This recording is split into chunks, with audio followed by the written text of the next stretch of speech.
Welcome today to 2 Minute Watches. Today we're reviewing my SPB143, that's SEIKO Prospex Diver. I've had this for since 2021, so about 3 years, and I remember reading a post online that the SPB143 is a modern classic, and I can see why. It's got the right proportions, 40.5 millimeter case, which is probably the right size between slimming down from the previous 42mm standard, but going towards those slightly more slimmed down proportions. I think we're going towards 39, 38 even, but so at 40.5, you kind of hit the sweet spot between most enthusiasts. We'll do a bit of a wrist check and wrist sizing as well to see that on my particularly small wrist. The colours, great. You've got that kind of graphite, silvery dial that pays homage to the original. And when I bought this, I was really in the market for a ceramic bezel insert. I think it was a few years ago. That was when everyone started refreshing it. Longines has done it recently as well. And at a similar price point, your other Satinas and things like that will have that. But actually, I think the brushed aluminium does work. If you look at some of the other, for example, the older Hydro Conquest and most of the other aluminium bezel inserts before, it does look a bit dated. It definitely looks like it's from the early 2000s and 90s. But when you go for the brushed aluminium, it really does give it that modern reissue vibe. The font, I think someone also said that the font, the typeface, the numbers is some of the most aesthetically pleasing they've seen. And I tend to agree, actually. I think it's much more wide, more square. I feel like a lot of the previous number fonts are quite thin. So it really seems to modernize it. Maybe I think it makes it much more proportionate.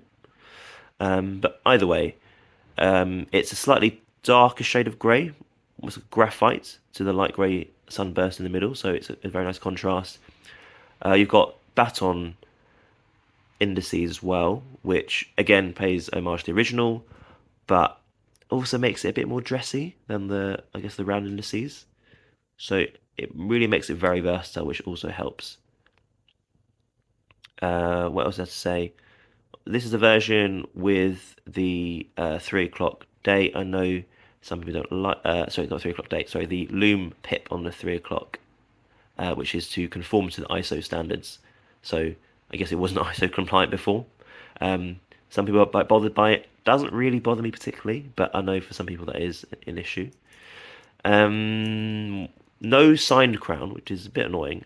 I don't know if that. I guess that's to keep it in line with the kind of heritage original that it's trying to homage, but you kind of want it really. The RRP of this watch is about £1,100. I managed to pick it for about 750, I think, or 800 a few years ago in a sale. So you kind of want that. Things to mention: 3 years later, not many scratches. I think that's quite interesting, isn't it? And you're trying to play against the light there. I mean, you've got marks, yes. I mean, that's definitely gone on a desk a few times, but I mean, you can still see that brushed finish. A few marks there from obviously from opening and closing the clasp, but actually, look at it. That dia shield coating, which is supposed to help it make it scratch resistant, that really does seem to do its job. 3 years later, very good. Actually, what it does do, it does give it a darker finish, which a bit more like titanium. But if anything, that just looks good to me. But it does mean that if you try and replace it with a third-party strap, the shade isn't going to quite match up. In terms of the bracelet quality, solid. I mean, SEIKO bracelets aren't renowned for quality, specifically below their kind of Grand SEIKO range, but this is, I'd say, fine. I've held like a Longines Hydro Conquest, at least a newer version released in 2023, and it's not that level, but I guess maybe you can't expect it to be. But it's definitely a step up from the usual SKXs. The other things to mention, so some people complain about the stamped outer clasp. You see that thin, and again here, so a bit rattly. So not amazing, but at least the inner bit of the clasp is milled. As you can see, that gives it a good heft when you open and close it, but it's a bit flappy. I mean, if you compare it to, for example, the Tudor Black Bay. But I guess you're not comparing. We're not supposed to be comparing, are we? Really? So I think it's if you can find one. I mean, they still sell them new, but I mean, secondhand market the prices have dropped quite rapidly. I've seen some as low as £500, I think. So yeah, it's I mean, there's a reason why it's so popular. Popping it on my 6.2, 6.3 inch wrist here. As I said before, I think that 40.5K size works for everyone.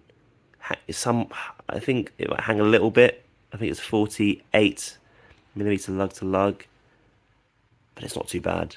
I think it's fine. Just going around here. I mean, it's just a great all-round watch, I think, and it does look quite premium. And I think that's maybe something you might not associate with the kind of more budget-orientated SKX class. It's just the movement. So I think it's 6R35 movement, 70 hours power reserve. Does that by going down to 3 Hz, but this I think loses about 30 seconds a day, which is a bit jarring. I know it's been tolerance. Maybe it's more than 30 seconds, maybe 45, 50 seconds. So it isn't great compared to a lot of other things, but not hugely complaint. People talk about the bezel misalignment. I've never actually experienced it myself. So yeah, I think there is a reason why these are so popular and has that kind of fanfare. So I would say if you are interested, definitely one worth checking out.